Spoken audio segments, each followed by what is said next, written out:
ओम नमो भगवते वासुदेवाय। प्रिय भक्तगणों, आप सभी को निर्जला एकादशी व्रत की बहुत बहुत हार्दिक शुभकामनाएं। भगवान श्री कृष्ण आप सभी की मनोकामना पूर्ण करें और आप सभी के कष्टों को हरें। प्रिय भक्तगणों, निर्जला एकादशी व्रत का महत्व अत्यंत विशेष और पुण्यदायक माना गया है। यह एकादशी व्रत वर्ष की सभी एकादशियों में सबसे अधिक फलदायक मानी जाती है, क्योंकि इसका पालन करने से पूरे वर्ष की 24 एकादशियों का पुण्य प्राप्त होता है। निर्जला एकादशी ज्येष्ठ मास के शुक्ल पक्ष की एकादशी तिथि को आती है। इस दिन व्रती पूरे दिन बिना जल ग्रहण किए उपवास रखते हैं, इसलिए इसे निर्जला एकादशी कहा जाता है। इसे भीमसेनी एकादशी भी कहते हैं, क्योंकि पांडवों में भीम ने सबसे पहले यह व्रत किया था, इसलिए इसको पांडव एकादशी भी कहते हैं। कुंती पुत्र भीम ने कहा, हे पितामह, माता श्री कुंती, भ्राता श्री युधिष्ठिर, अर्जुन, नकुल, सहदेव एवं द्रौपदी सभी एकादशी को व्रत करते हैं और वे मुझे भी उपवास करने के लिए कहते हैं। मेरा उन सब से निवेदन है कि मैं सब कुछ कर सकता हूँ, भक्ति भाव से ईश पूजन कर सकता हूँ, दान भी दे सकता हूँ, सब कुछ कर सकता हूँ, परंतु उपवास नहीं कर सकता। यह सुनकर वेद व्यास जी बोले, हे पुत्र भीम, नरक और स्वर्ग का भेद जानते हुए तुम्हें प्रत्येक माह की दोनों एकादशियों का उपवास अवश्य करना चाहिए। यह कहकर भीम बोले, हे पितामह, मैं पहले ही कह चुका हूँ कि मेरे पेट में अग्नि का वास है, इसके लिए मेरे पेट में निरंतर भोजन रहना जरूरी है। अतः मैं बिना भोजन के एक दिवस भी नहीं रह सकता हूँ। अधिक से अधिक पूरे वर्ष में केवल एक दिन का उपवास ही कर सकता हूँ। मेरा आपसे अनुरोध है कि मुझे ऐसा उपवास बतलाइए जो मैं कर सकूं और मुझे स्वर्गलोक की प्राप्ति हो जाए। व्यास जी ने कहा, हे वायुपुत्र, महर्षियों और विद्वान लोगों ने अनेक शास्त्रों की रचना की है। यदि कलयुग में मनुष्य उन सब पर आचरण करते तो अवश्य ही मुक्ति को प्राप्त होता है। उनमें धन बहुत कम खर्च होता है।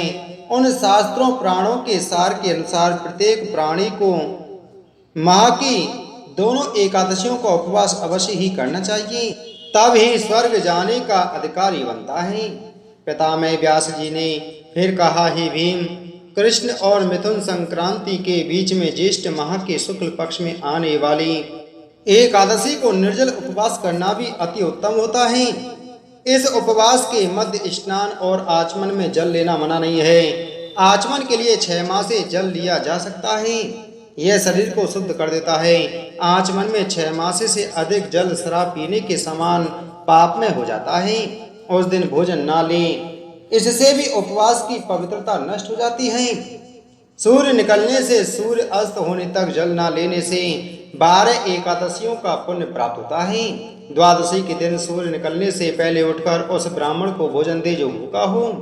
तत्पश्चात स्वयं भी भोजन करें। वेद व्यास जी ने कहा, हे भीम, मधुसूदन ने मुझे कहा था कि इस अकेली एकादशी का महात्म सब तीर्थों और दानों के फल के बराबर होता है। एक दिन निर्जल उपवास करने से प्राणी के सारे पाप नष्ट हो जाते हैं। निर्जल उपवास करने से मरने वाले प्राणी को यमदूत के दर्शन नहीं होते। अब तो स्वयं विष्णु भगवान के दूत उसे अपने साथ विमान में बैठाकर विष्णु धाम को ले जाते हैं। अतः निर्जला एकादशी का यह व्रत संसार में सबसे श्रेष्ठ होता है। अतः निष्ठा पूर्वक एकादशी का यह निर्जल व्रत करना चाहिए। इस दिन ओम नमो भगवते वासुदेवाय मंत्र का उच्चारण करें, तत्पश्चात गोदान करें। ओम नारायण विद्महे वासुदेवाय धीमहि तन्नो विष्णु प्रचोदयात् और ओम देवकी नंदनाय विद्महे वासुदेवाय धीमहि तन्नो कृष्ण प्रचोदयात् आदि मंत्रों का जाप करना चाहिए। वेद व्यास जी ने कहा कि हे भीमसेन, मैं तुझे एक प्राचीन इतिहास सुनाता हूँ, तुम ध्यान देकर सुनो। बहुत समय पहले की बात है। महीधर नामक एक राजा था जो अपने साम्राज्य में बहुत शक्तिशाली और प्रसिद्ध था, लेकिन उसमें एक दोष था, वह ईश्वर में आस्था नहीं रखता था। ना तो वह व्रत करता, ना धर्म कर्म। उसे लगता कि धन, सेना और बल ही सब कुछ है। उसका महामंत्री एक विद्वान ब्राह्मण था, नाम था सत्यव्रत। वह श्रीहरि का भक्त था और हर महीने एकादशी का व्रत करता था। एक दिन राजा ने क्रोधित होकर पूछा, महामंत्री, यह क्या मूर्खता है? भूखे रहकर क्या मिलेगा? मैं चाहता हूँ कि तुम इन व्रतों का त्याग करो। सत्यव्रत ने विनम्र स्वर में कहा, राजन, यदि आप अनुमति दें तो मैं आपको एक कथा सुनाना चाहता हूँ, निर्जला एकादशी की। सत्यव्रत ने राजा को भीमसेन और विदुर दत्त की कथा सुनाई। बहुत प्राचीन समय की बात है। एक नगर में विदुर दत्त नाम का एक धर्मनिष्ठ ब्राह्मण रहता था। वह प्रतिदिन पूजा पाठ करता, दान देता, लेकिन एक चीज उसके जीवन में नहीं थी और वह थी एकादशी का व्रत। विदुर दत्त की पत्नी एक सच्ची विष्णु भक्त थी। वह हर एकादशी को उपवास करती, भगवान विष्णु की कथा सुनती और नाम जप करती। लेकिन उसका पति विदुर दत्त उसे उपहास में लेता और कहता, यह सब दिखावा है, व्रत करने से कोई मोक्ष नहीं मिलता, भूखा रहकर भगवान खुश नहीं होते। पत्नी मौन रहती। वह जानती थी कि भगवान सब देख रहे हैं। उसने मन ही मन प्रार्थना की, प्रभु, एक दिन मेरे पति को सच्चा मार्गदर्शन जरूर मिले। एक रात्रि का अद्भुत स्वप्न आया। ज्येष्ठ शुक्ल दशमी की रात थी। विदुर दत्त गहरी नींद में था। तभी स्वप्न में उसने देखा कि दो यमदूत काले वस्त्रों में आए और बोले, हे विदुर दत्त, तुमने जीवन भर कोई एकादशी व्रत नहीं किया, अतः मृत्यु के पश्चात तुम्हें नरक में ले जाया जाएगा। विदुर दत्त डर के मारे कांप उठा। तभी प्रकाश की एक तेज किरण फूट पड़ी। एक दिव्य पुरुष प्रकट हुए। उनके हाथों में शंख, चक्र, गदा, पद्म थे। उन्होंने कहा, हे विदुर दत्त, यदि तुम अगले दिन निर्जला एकादशी का व्रत करोगे, बिना जल ग्रहण किए और श्रद्धा से श्रीहरि का नाम जपोगे, तो सारे पाप नष्ट हो जाएंगे। विदुर दत्त कांपता हुआ जाग गया। सुबह उसने सब कुछ अपनी पत्नी को बताया। पत्नी की आंखों में आंसू थे। वे आंसू संतोष के थे। उस दिन विदुर दत्त ने पहली बार बिना जल ग्रहण किए व्रत किया। पूरा दिन उसने श्री विष्णु का नाम लिया, भजन सुने, कथा सुनी और ध्यान किया। रात्रि में भी वह जागता रहा। उसका हृदय भक्ति भाव से भर गया। अगले दिन जब उसने व्रत का पालन किया तो जैसे उसके जीवन का अंधकार छट गया। वह बदल चुका था। अब वह भी हर एकादशी को उपवास करता, भगवान नाम गाता और दूसरों को भी प्रेरणा देता। कुछ वर्षों बाद जब उसकी मृत्यु हुई तो यमदूत नहीं, विष्णु दूत आए और बोले, इसने निर्जला एकादशी व्रत का पालन करके सारे पापों से मुक्ति पाई है। यह श्री विष्णु लोक का अधिकारी है। और इस प्रकार विदुर दत्त को मोक्ष प्राप्त हुआ। सत्यव्रत ने कहा कि हे राजन, इस प्रकार उन्होंने निर्जल व्रत करके समस्त पापों से मुक्ति पाई और भगवान विष्णु की कृपा प्राप्त हुई। राजा के हृदय में कुछ हलचल हुई, लेकिन उसने कहा, यदि यह व्रत इतना महान है तो मैं इसे स्वयं करके देखूंगा। ज्येष्ठ शुक्ल एकादशी का दिन आया। राजा महीधर ने कठोर संकल्प लिया, आज मैं बिना जल के रहूंगा। वह दिन भर उपवास करता रहा। सूर्य की तपन, शरीर की थकावट और जल की तीव्र प्यास, सब कुछ सहन किया, परंतु उसने हार नहीं मानी। रात्रि में जब राजा ध्यान में बैठा तो उसने एक दिव्य दर्शन हुआ। भगवान विष्णु स्वयं प्रकट हुए। राजन, आज तुमने अहंकार छोड़कर मेरी शरण ली है। यह व्रत तुम्हारे समस्त जन्मों के पापों का नाश करेगा। अब से तुम न केवल एक राजा बल्कि मेरे भक्त भी कहलाओगे। राजा की आंखों से आंसू बह निकले। वह चरणों में गिर पड़ा। उस दिन के बाद राजा ने सच्चे धर्म का पालन किया। राज्य में भक्ति, न्याय और सेवा का मार्ग स्थापित हुआ। जब उसका अंतिम समय आया तो श्रीहरि के दूत उसे लेने आए और उसे बैकुंठ लोक को ले गए। यह कथा सुनकर भीमसेन ने भी इस व्रत को किया। उसके बाद वेद व्यास जी बोले, हे भीमसेन, अब यह एकादशी भीमसेनी एकादशी या पांडव एकादशी नाम से जानी जाएगी। निर्जल उपवास करने से पहले प्रभु का पूजन कर उनसे निवेदन करें, हे प्रभु, आज तो मैं निर्जल व्रत करूंगा, परंतु भोजन में कल ही लूंगा। मैं इस उपवास को भाव से करूंगा ताकि मेरे सारे पाप जल जाएं। इसी दिन बड़े कपड़े से ढांप कर स्वर्ण सहित दान करें। इस उपवास के उपरांत स्नान, ध्यान व तप करने से करोड़ फल स्वर्ण दान करने के तुल्य फल मिलता है। इस दिन यज्ञ होम करने से मिलने वाला फल अवर्णीय है। निर्जला एकादशी व्रत से परम धाम विष्णु लोक मिलता है।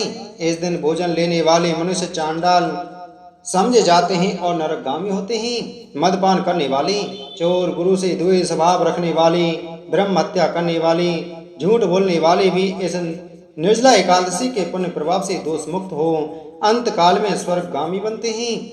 वेद व्यास जी ने कहा, हे कुंती पुत्र भीम, विधि पूर्वक तथा नियमानुसार यह निर्जला एकादशी व्रत करने वालों के लिए कुछ नियम हैं जो इस प्रकार हैं। सर्वप्रथम विष्णु भगवान की श्रद्धा भाव से पूजा करें, तब गौदान करना चाहिए। ब्राह्मणों को दान दक्षिणा मिष्टान आदि दें। इस उपवास वाले रोज छत्र वस्त्र अन्न तथा उपाहन दान में दें। अतः इस कथा का श्रद्धा भाव और प्रेम से श्रवण व पठन करने वालों को स्वर्ग की प्राप्ति होती है। बहुत समय पहले गंगा तट पर एक छोटा सा गांव था। वहां एक वृद्धा रहती थी, नाम था तुलसी। उसका कोई नहीं था। वह एक टूटी सी झोंपड़ी में रहती, गांव के मंदिर में साफ सफाई करके जीवन यापन करती और जो कुछ भी मिलता वही खाकर भगवान का नाम जपती। तुलसी माँ श्री विष्णु की परम भक्त थी। हर महीने एकादशी का व्रत करती, लेकिन ज्येष्ठ मास की तपती गर्मी में निर्जला व्रत करना उसके लिए बहुत कठिन था। ज्येष्ठ शुक्ल एकादशी आई। तुलसी ने संकल्प लिया, हे प्रभु, इस शरीर ने जीवन में बहुत कुछ देखा, अब यह व्रत भी निभा लूंगी, चाहे मृत्यु ही क्यों ना आ जाए, पर जल ग्रहण नहीं करूंगी। पूरा दिन बीत गया। सूरज की तपिश झोंपड़ी की छत को आग बना रही थी। तुलसी का कंठ सूख गया, आंखों के आगे अंधेरा छाने लगा, लेकिन वह हारी नहीं। रात होते होते उसका शरीर थरथराने लगा। वह मंदिर की सीढ़ियों पर बैठ गई और हाथ जोड़कर बोली, प्रभु, अगर मेरी भक्ति सच्ची है तो मुझे अपने दर्शन अवश्य देना। अचानक आकाश से तेज प्रकाश फैला। मंदिर के गर्भगृह में से भगवान विष्णु प्रकट हुए। शंख चक्र गदा पद्म धारण किए हुए तुलसी की आंखें आश्चर्य और आनंद से भर गईं। भगवान बोले, हे तुलसी भक्त, तूने केवल आज का निर्जला व्रत नहीं किया, तूने जीवन भर तप किया है। तेरे इस छोटे से शरीर में जो विश्वास और प्रेम है वह हजारों यज्ञों से भी बड़ा है। तुलसी की आंखों से आंसू बह निकले।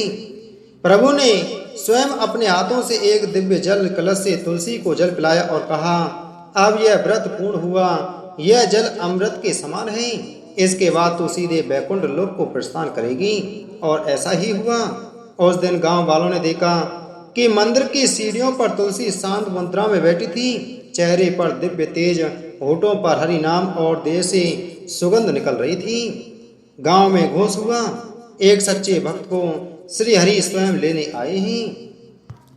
प्रिय भक्तों, निर्जला एकादशी केवल शरीर का तप नहीं है, यह हृदय का समर्पण, श्रद्धा की परीक्षा और ईश्वर से मिलन का दिन है।